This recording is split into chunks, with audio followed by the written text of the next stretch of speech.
Assalamualaikum warahmatullahi wabarakatuh. Selamat pagi, salam dan bahagia. Perkenalkan, saya Sony Arnowo. Di sini saya akan memaparkan materi saya yang berjudul Marketing Myopia. Pengertian marketing myopia. Menurut Theodore Levitt pada tahun 1960, marketing myopia adalah ketika perusahaan terlalu fokus memproduksi produk dan jasa ketimbang melihat big picture dari apa yang masyarakat inginkan. Pengertian lain myopia, mencari pendekatan terlihat dan lebih mendalam terhadap konsep pemasaran semata yang berfokus pada kebutuhan perusahaan dalam jangka pendek, tapi melupakan prediksi perubahan market share di mana yang akan datang atau bukannya perusahaan menentukan kebutuhan dan keinginan pelanggan, malah sibuk dengan strategi keuntungan perusahaan.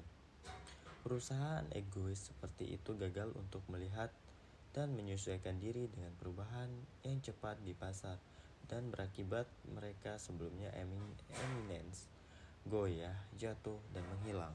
Marketing myopia.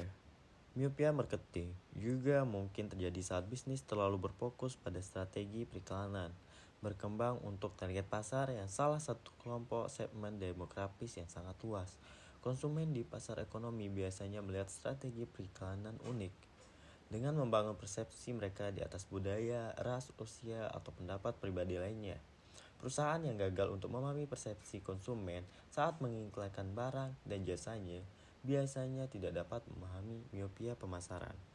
Theodore Levitt pada artikelnya lebih dari 50 tahun yang lalu, Levitt sudah memberikan contoh mengenai perusahaan-perusahaan pembuat rel kereta api yang mengalami marketing myopia, di mana mereka terlalu terfokus pada keasyikan mereka membangun rel dan terus menganggap diri mereka sebagai pelaku bisnis rel kereta, bukannya pelaku bisnis transportasi, sehingga ketika mobil dan kapal mulai mengambil alih peran transportasi, pembuat rel kereta ini perlahan tersisihkan.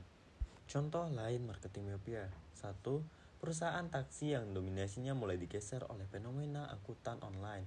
Kebutuhan manusia bukanlah ingin taksinya, melainkan transportasi yang mudah diakses dengan harga terjangkau. 2. Para penjual frozen yogurt di Jakarta sempat menjamur dan laris manis.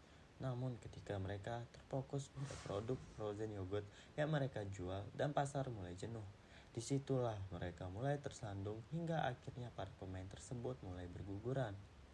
Seharusnya mereka mengklaim diri mereka bukan sebagai penjual frozen yogurt, tapi pelaku bisnis dessert yang akan selalu dibutuhkan pasar. 3.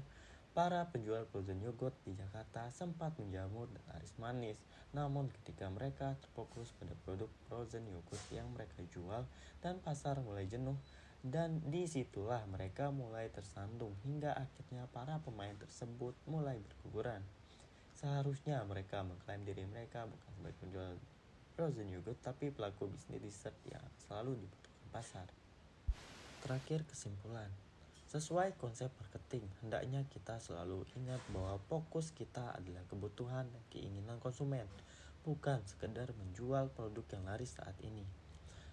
Perusahaan sukses selalu memperhitungkan apa yang benar-benar dibutuhkan konsumen, tidak sekedar produk dan jasa mereka yang sebenarnya bisa gampang didepak oleh alternatif produk yang lain.